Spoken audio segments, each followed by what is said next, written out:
How to check CPU clock speed in Windows. So let's get started. First of all, open the Task Manager on your Windows.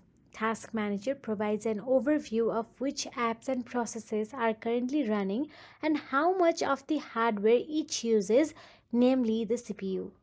Task Manager's functionality is pretty straightforward but handy not less if you want a basic idea of what's going on.